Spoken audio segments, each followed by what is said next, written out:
Que a paz esteja com você em um ótimo dia, refletindo cada vez mais no amor de Deus e na sua soberania. Assim podemos chegar a um denominador comum naquilo que vemos e naquilo que acreditamos. Podemos dizer de antemão: Jesus Cristo é o Senhor. Baseado nos relatos bíblicos, naquilo que Deus exige de cada um de nós e naquilo que o Senhor Jesus exige dos seus seguidores.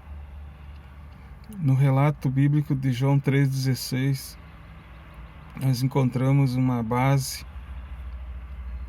para o nosso comentário de hoje, que está escrito assim: porque Deus amou o mundo de tal maneira que entregou o seu único Filho, para que todo aquele que nele crê não pereça, mas tenha vida eterna. Se você olhar bem, ele entregou, ele deu. Então, baseado nisso, o que impede muitas vezes da gente crer de verdade? O relato é esse? Você acredita? Não, mas de fato, olhando assim com propósito, lá no íntimo do teu coração, você acredita? Você acredita que tudo que está escrito ali naquele livro chamado Bíblia Sagrada, o livro santo, é real, é verdadeiro, é a mensagem de Deus, é a palavra de Deus, que tem o poder de mudar vidas, transformar vidas? Você acredita?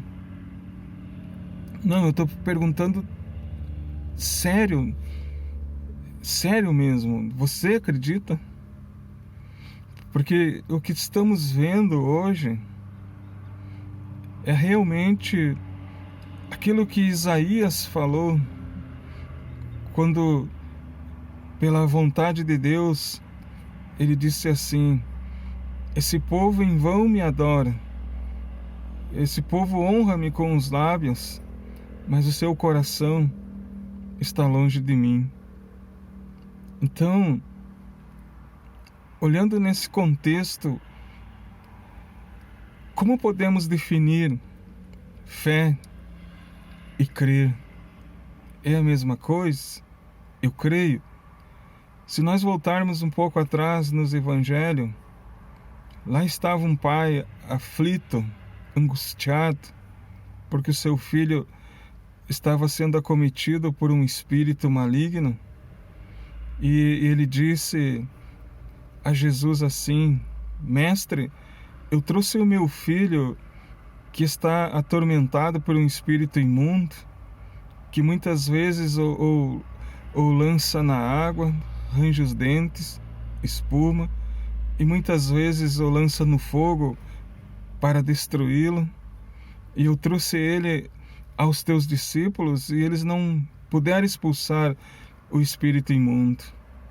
E Jesus disse: ó geração incrédula, até quando estarei convosco? Traz ele até aqui. E Jesus pergunta ao pai do menino: desde quando lhe acontece isso? E o pai dele diz: desde criança, já faz muito tempo. E num diálogo com esse pai, Jesus pergunta: você crê? E ele disse: olha, Senhor, eu vou falar a verdade e te peço, ajuda-nos, ajuda-me a minha incredulidade. Aquele pai precisava conhecer no íntimo do seu coração que ele nos deixa uma mensagem ali, que cremos muitas vezes da boca para fora. Às vezes nem sabemos por que vamos ao templo, vamos ao lugar que a gente chama de igreja. Lá sentamos, ouvimos o louvor, a oração, ficamos de pé, repetimos palavras, falamos muitas vezes amém, e sem ter convicção nenhuma de que amém significa assim seja em verdade, né? Empenhamos palavras muitas vezes ali, promessas, votos, mas é tudo em vão. E olhando para esse contexto, eu te pergunto mais uma vez, você aí na tua casa, você é inscrito do canal, você que nos assiste toda quarta-feira, você que vem ao culto, você crê? Você acredita de verdade que o que está sendo ensinado é a palavra de Deus? E a palavra de Deus pode modificar uma pessoa, transformá-la? Claro que sim. A palavra de Deus pode levantar, porque Jesus disse: aquele que crê em mim, ainda que esteja morto, viverá. O fato notório de tudo isso é o como nós cremos de verdade para que as nossas vidas sejam transformadas. Não basta simplesmente você ir à igreja como se fosse normal, como muitos já a têm assim, né? O culto de domingo e nada mais, senta, ouve, levanta e vai embora e a vida continua e não há mudança. Há 20, 30 anos, alguns morrem na igreja, são velados na igreja e morreram sem crer, sem acreditar de fato que aquilo que estava sendo ensinado era a palavra e era a vontade de Deus. Esse é um fato melancólico para os dias de hoje. Uma geração inteira se levantou hoje que não crê de verdade no Senhor. E isso não é de ficar triste, é de chorar. Pessoas que se limitam a fazer a vontade de Deus e querem seguir o curso das suas vidas da sua maneira, do seu jeito, como se isso fosse suficiente para nos salvar, né? A salvação não é por obras que eu faço, não é por méritos de quão bom, de quão eu faço tudo direito, mas sim a salvação, ela é pela fé, o crer, o acreditar. Por isso Jesus disse em João 3,16, quando está narrado lá: Deus amou o mundo de tal maneira que deu o seu Filho unigênito para que todo aquele que nele crê não pereça, mas tenha vida eterna. E olhando para Marcos 16, a gente vê assim, lá está narrado, né? Que aquele que não crê vai ser o quê? Destruído, vai ser deixado de lado. Então, se você crê de verdade, se você acredita de verdade, então demonstra isso através de obras, como Tiago disse, a fé sem obra, ela está morta. E o que vem a ser as obras? As obras é o fruto daquilo que nós podemos ver de Gálatas 5:22, né? Onde diz mais o fruto do Espírito, né? É amor, paz, longanimidade, bondade, benignidade, mansidão, temperança, domínio próprio. Queridos, crer com exatidão naquilo que você está fazendo te leva a conhecer a Deus. Mas quando a gente não crer, a vida da gente não deslancha. A gente fica num paradigma, parado no mesmo lugar, faz a mesma coisa sempre e o resultado nunca é diferente, ele é sempre o mesmo. Acredite, crer na mensagem que está sendo pregada e ensinada te leva realmente a uma mudança de vida. Te leva a conhecer os propósitos de Deus para ti e você vai saber de antemão que Deus vai te levar aonde Ele quer e vai te mandar falar o que Ele quiser e você vai fazer sem reclamar. Assim nós temos a certeza edificante nos nossos corações que a virtude genuína do Espírito Santo e o crer naquilo que é de fato genuíno e verdadeiro nos leva a ser autorizados a sermos abençoados. Então tenha certeza no teu coração que crer significa muito mais do que palavras. Ele vem acompanhado de atos, ele vem acompanhado de obras. E aí, você não tem desculpa nenhuma para não fazer aquilo que Deus te mandou fazer.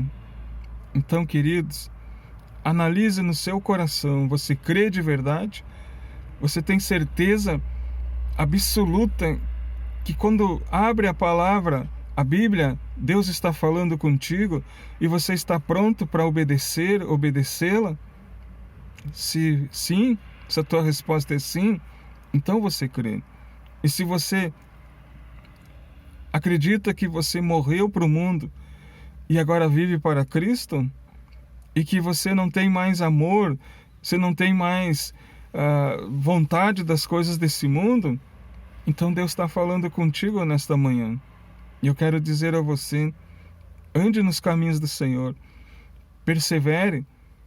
E se você tem dificuldade em crer, talvez você seja uma pessoa com um nível acadêmico superior que tem dificuldade de acreditar, não demore em pedir a Deus que Ele se revele ao teu coração, mostre para você que Ele exista, porque muitas vezes Tomé disse para os que estavam ao seu redor, ele disse: eu só acredito vendo, se eu não colocar o meu dedo ali e não ver as marcas dos cravos, dos pregos, eu não vou acreditar. E Jesus, quando apareceu ali no meio dos 12, e ele estava presente, e Jesus disse a Tomé: Tomé, sou eu, põe o teu dedo aqui e veja, sou eu. Aí ele pôs, aí ele acreditou, aí ele disse uma frase, disse: Senhor meu e Deus meu. E Jesus o repreendeu e disse: agora porque me vê, você acredita? Então, queridos, a questão é quando Jesus disse: bem-aventurados que crê sem ver. Então, essa geração de hoje, ela está buscando as coisas desse mundo fantasiadas de Deus. E isso não é bom, pois assim, Deus não vai se revelar a mim ou a ti se eu de fato, de verdade, não crer nele, não acreditar nas suas palavras, não acreditar no seu ensino e não obedecer o que ele deixou ali para mim e para ti. Amém? Então, tenha certeza que é muito mais profundo do que isso. Você precisa ter certeza no seu coração que você está fazendo e tudo que está fazendo é para Deus. Aí você vai chegar aonde Deus quer que você chegue. Mas andando assim, com o coração dividido, com um propósito não para Deus, você não vai chegar a parte alguma. Tenha certeza disso. Deus está te vendo e olhando para o que você faz. Ele conhece o teu coração. Ele sabe se você crê nele ou não. Então, tenha certeza, está na hora de mudar. Está na hora de rever tudo o que você está fazendo e se voltar inteiramente para Deus. E como aquele pai daquele menino endemoniado, com lágrimas nos olhos, disse: Senhor, eu creio, mas ajuda a minha incredulidade. O que ele quis dizer? Senhor, eu quero acreditar, mas me ajuda. Nesse momento eu não tenho força nenhuma, mas me dá uma certeza e eu vou acreditar. Independente, do pai do menino, como aquele centurião romano, piedoso, que ajudava os pobres em Jerusalém, quando ele foi mandou seus servos dizer para Jesus que um dos seus empregados estava doente, Jesus de pronto disse: eu vou até a tua casa. Mas ele mandou de volta dizer: Senhor, eu não sou digno que entre debaixo do meu telhado. Eu também tenho pessoas sobre a minha autoridade. Eu digo para eles: vão, e eles vão. Eu digo: vem, e eles vêm. Então, eu sei que o Senhor é uma autoridade. Eu sei que o Senhor tem todo o poder para fazer qualquer coisa. Então, diz uma só palavra e vai resolver a questão. E Jesus o amou e disse: e nem todo Israel em Jerusalém eu encontrei tamanha fé. E disse aos servos daquele centurião: vão e digam para ele que o seu servo está curado. E não deu outra. Pela palavra, por ele acreditar, Aconteceu o milagre. E quantos hoje estão correndo atrás de algo que não pode alcançar porque não crê, não acreditam e jamais vão alcançar? Que Deus ilumine a tua vida, amados. E pense e repense. Você crê? Você acredita de verdade naquilo que você está fazendo? Teu culto é para quem? Você vai à igreja para quem? Você dobra os joelhos, você acredita que a resposta virá? Deus vai ouvir a tua oração? Se a tua resposta for sim, então continue no propósito, e que Deus ilumine, encha cada dia mais você como um vaso, que você transborde de alegria na presença desse Deus maravilhoso. Amém? Deus abençoe vocês, todos os inscritos do canal. Deus ilumine a tua casa, a tua família, te dê paz, te dê saúde e você alcance tudo o que você precisa. E te digo uma coisa, se você não tem hoje, diga no fundo da tua alma e do teu coração: hoje eu não tenho, mas amanhã eu terei. E pela fé, a fé que move montanhas, como Jesus disse, as coisas irão acontecer. Como está lá em Deuteronômio 28, se você ouvir a voz de Deus e ter o cuidado de guardar todos os mandamentos que Ele nos ordena hoje, Ele diz, então todas essas bênçãos virão sobre ti e te alcançarão quando ouvires a voz do Senhor teu Deus. Amém? Deus abençoe a todos. Fiquem ricamente na paz, que Deus ilumine a vida de cada um de vocês e que o propósito do meu e do teu coração seja outro. A motivação é que conta para Deus, queridos. A motivação é que Deus vai olhar no final e ver: eu vivi uma vida motivada para quê? E o que eu busquei em primeiro lugar? Deus abençoe você, meu amado, você, minha amiga, você, meu irmão, você, meu amigo. Que Deus abençoe a todos grande e ricamente. E assim continuamos nessa jornada e nessa caminhada que o Senhor propôs para cada um de nós. Amém? Fique na paz.